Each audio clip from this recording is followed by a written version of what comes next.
بسم الله والحمد لله والصلاة والسلام على أشرف خلق الله محمد بن عبد الله ومن والاه، أما بعد.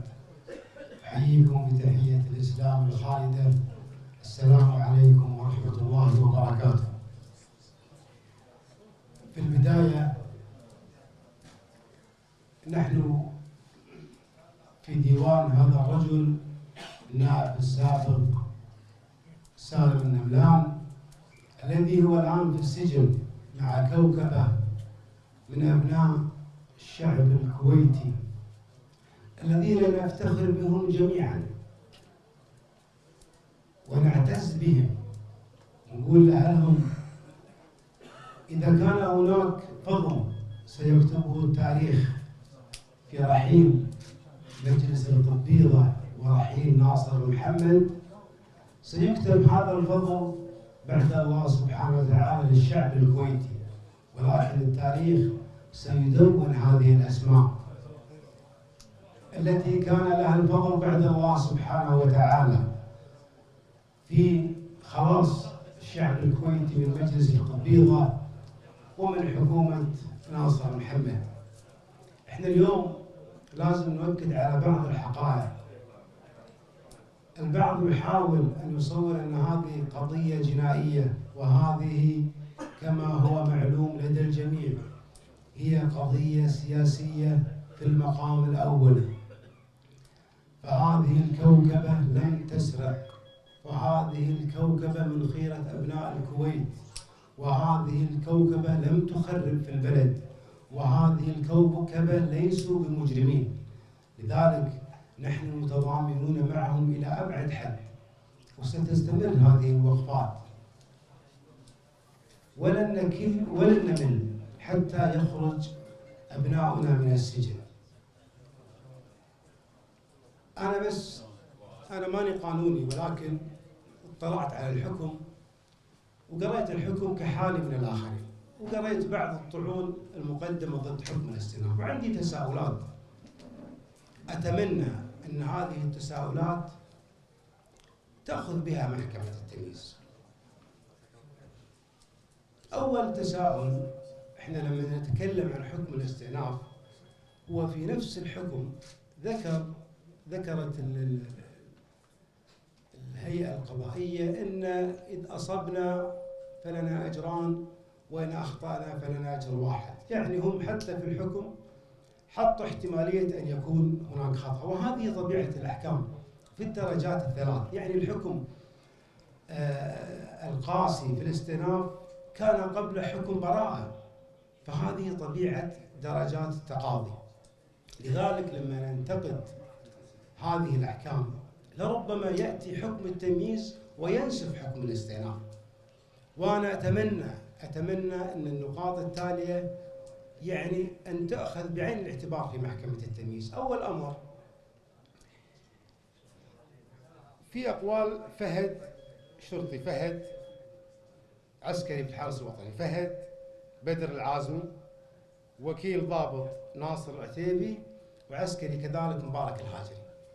أقوال هؤلاء الثلاثة قالوا إن الرفاعي رئيس الحرس المجلس طلب منا بشكل مباشر فتح البوابة، لذلك ينتفي قصد الاقتحام كما جاء في الحكم. في أقوال حرس المجلس قاعد يقولون إن رئيس الحرس طلب منا فتح الباب، فهذه التهمة تسقط على جميع الشباب. في أقوال كذلك محمود الدوسري، الفريق محمود الدوسري ذكر في الأقواله إن أنا طلبت من النواب محمد المطير والآخرين أن يساعدون، يعني وزارة الداخلية طلبت من النواب أن يساعدونهم في الدخول المجلس وإخراج الشباب. الأمر الآخر، أحد إخواننا المحكومين في دخول المجلس وهو الدكتور مشاري فلاح المطيري، موجود في الحكم في صفحة 126 أنه تطابق صورة المتهم اللي هو مشاري فلاح المطيري مع الصورة المعروضة في القرص المدمج. وأنا أقسم بالله العظيم أن الصورة المعروضة ليست صورة مشاري فلاح، أقسم بالله العظيم. وأتمنى أن محكمة التمييز تأخذ هذه النقاط بعين الاعتبار.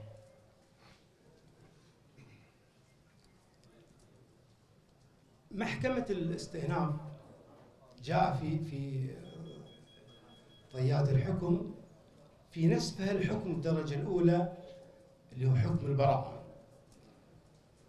قالت إن المحكمة اللي هي محكمة الدرجة الأولى لم تكن خالية الذهن.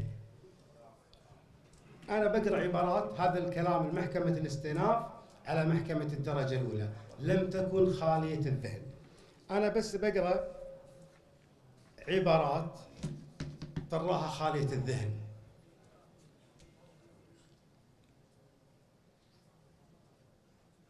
قاعد يقولون في الحكم الاستئناف إن هذه الدعوة أمام الدائرة والدوائر التي سبقتها قرابة السنوات الأربع لم يكن تقاعسا منها عن نظر هذه القضية والفصل فيها، وإنما كان لسبب لا دخل لإرادتها فيه، وهو الاستغلال السيء من قبل بعض المتهمين ودفاعهم لنصوص قانونية. فالدفاع يستغل النصوص الخاصة برد القضاء أسوة بما كان، وما يستشعر أن المحكمة في سبيلها إلى الفصل في الدعوة بادر فورا بردها. وذكر هنا في نفس الحكم والمحكمة، يعني قاعد يقول في قصور قانوني، والمحكمة إزاء تلك الممارسات تدق ناقوس الخطر وتهمس في إذن المشرع وتقول له آن الأوان لإعادة النظر في إجراءات التقاضي. تذكرون في حكم القبيضة ايش قالوا؟ قالوا لقصور قانوني. هني في حكم الاستئناف قاعد يلفت نظر المشرع أن هناك في قصور قانوني وفي تحايل. الأمر الآخر من القواعد الأساسية التي أوجبها القانون حسبما نصت عليه المادة 120 من قانون الإجراءات والمحاكمات الجزائية أن تكون الاستعانة بالمحامي إلزامية لكل متهم. وحنا نعرف أن المحكمة في جلسة 19 حجزت الدعوة للحكم التي حضرها الطاعن بلا مدافع عنه. فشلون يطلع حكم في مادة واضحة أن لازم يكون هناك من يدافع عنه؟ هذه الأمور أنا ودي وأتمنى أن محكمة التمييز تنتبه لهذه الأمور. وعبارة لم تكن خالية الذهن، يعني هذه المواد واضحة للشعب الكويتي. الآن احنا نتكلم عن حل، يعني الناس دائما يقول احنا نسمع كلام وكلام، نبي الحل. الحل عن طريقين لا ثالث لهما. الحل الأول عن طريق محكمة التمييز، وكلنا ثقة إن شاء الله في كفاءة المحامين الذين يتولون هذه القضية، وكلنا ثقة كذلك بإذن الله من موقف إخواننا المحكومين الآن القابعين في السجن من موقفهم القانوني، وواثقين بإذن الله أن محكمة التمييز راح تنتصر لهم. هذا المسلك الأول اللي الشباب المحامين جزاهم الله خير ماشيين بهذا الطريق، وبإذن الله إن شاء الله نستبشر خير في حكم التمييز القادم. المسلك الآخر هو العفو. وأنا لما أتكلم عن العفو يعني شدني تصريح حق مرزوق الغانم. مرزوق صرح قال العفو يطلب ولا يفرض. أنا بوجه سؤال المرزوق، أي عفو تتكلم عنه؟ تتكلم عن العفو العام أو عن العفو الخاص؟ وقبل لا أفند فيها أقول للمرزوق لا تدلس على الناس، لا تخلط بين مصطلحين، مصطلح العفو كما هو متعارف عليه بين الناس أن فلان أخطأ على فلان وبالتالي يجب أن يذهب ويتأسف منه حتى يتم العفو. لا تخلط، نحن نتكلم عن مصطلح قانوني نص عليه الدستور وفق المادة 75. فلا تدلس وتحاول أن تغير على الناس أن العفو يطلب. لا، احنا نتكلم عن العفو المنصوص عليه في المادة 75 بشقيها العفو الخاص والعفو العام. كلا العفوين منصوص عليهم في المادة 75. أما لما تقول العفو يطلب ولا يفرض، فأنت تتكلم عن أي عفو. إذا قصدك العفو الخاص فأنت لست متحدث باسم صاحب السمو، ولا يجوز لك الحديث. هذا الأمر مختص به صاحب السمو، وهناك الديوان الأميري وهو من يتحدث عن هذا الأمر. أما إذا قصدك العفو العام فكذلك أنت ما أنت مسؤول عنه. هذا وفق المادة 75 مسؤول عنه مجلس الأمة من خلال نواب ال50. ولا يجوز أن تتحدث باسم مجلس الأمة يا مرزوق. أما إذا أنت تقصد أن يطلب منك، لأن هذه الثلاث معاني، أنت قلت العفو يطلب ولا يفرض، قلت لك العفو الخاص ما لك شغل فيه، مو أنت اللي تتكلم. العفو العام المناط بمجلس الأمة مو فيك. لكن إذا قصدك عنك أنت، فمنو أنت عشان نطلب منك عفو؟ منو أنت؟ يعني بكل أسف بدال ما تتصدى يا مرزوق، بكل أسف بكل ألم يخبرني أحد الشباب الآن، عيالنا 32 واحد بالسجن الآن، وقلوب أهاليهم وقلوب الشعب الكويتي يعتصر ألماً، وأنتم جابر مبارك حاضرين تدريب منتخب الكويت. عيب. عيال الكويت اللي بالسجن كلكم، وأنت قناعتك الداخلية وقناعة جميع النواب إن هؤلاء اللي في السجن الكوكب الخير من أبناء الكويت، ما هذا مكانهم. فيما يخص العفو العام، هذا الموضوع يجب أن يتبناه أخواننا أعضاء مجلس الأمة. نعم اجتهدتوا في دور الانعقاد الماضي، لكن ما كان في مساجين. الآن كذلك اجتهدتم ودعيتم إلى جلسة ولم تحضرها الحكومة، ولن نخوض في هذا الموضوع. احنا عيال اليوم. الآن على كل نائب، وأنا كنت أتمنى يعني لو بحسب النواب المتواجدين معانا الآن شيء محزن الحضور، لكن الآن أتمنى أن تبدأ الآن هناك تصريحات النواب، ويعرف الشعب الكويتي من هو الذي سيوافق على قانون العفو العام إذا كنتم جادين. أما غير ذلك جهودكم مشكورة في قضية حضوركم الوقفات، في قضية زيارتكم للمساجين، هذه جهود تشكرون عليها، لكن الدور الحقيقي لكم أن تعلنون الآن عن تقديم قانون العفو العام بصفة مستعجلة. غير هذا الكلام أعتقد أن لن يغفر لكم الشعب الكويتي، لن يغفر لكم الشعب الكويتي. ختاما، شنو القادم؟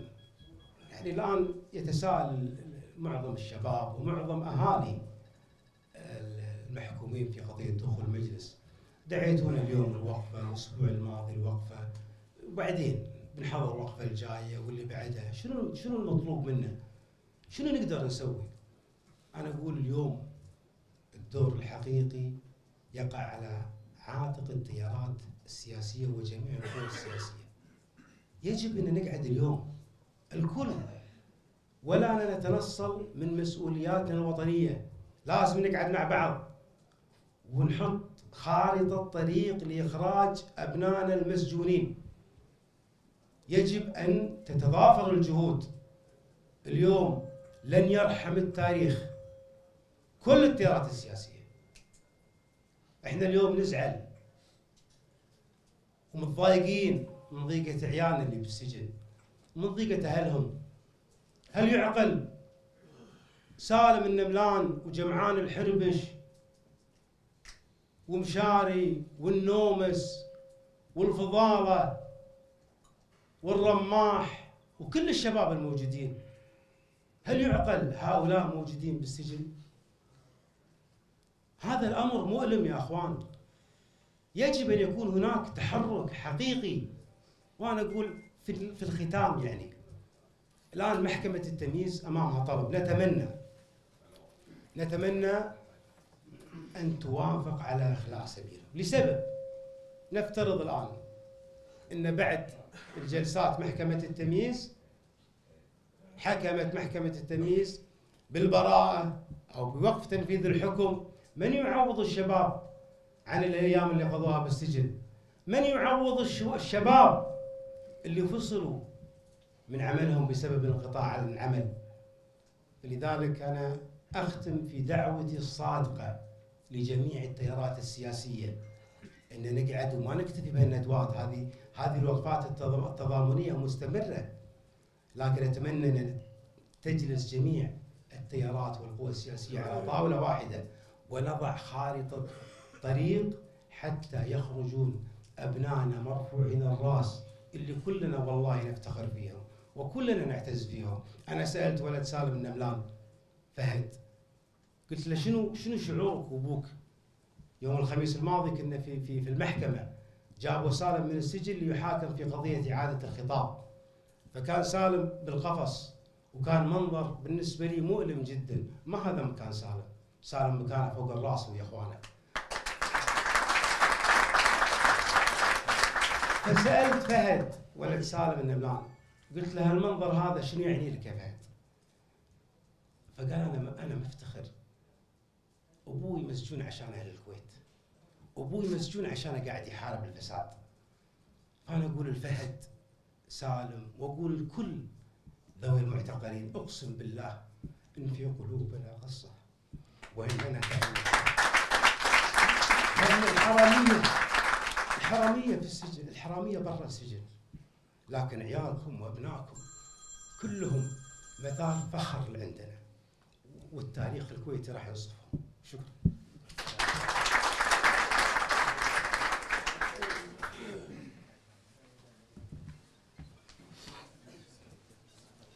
شكرا للدكتور خالد شخير على كلمته. الآن كلمة طلال نملان العازمي أخ المعتقل سالم نملان العازمي، فليتفضل.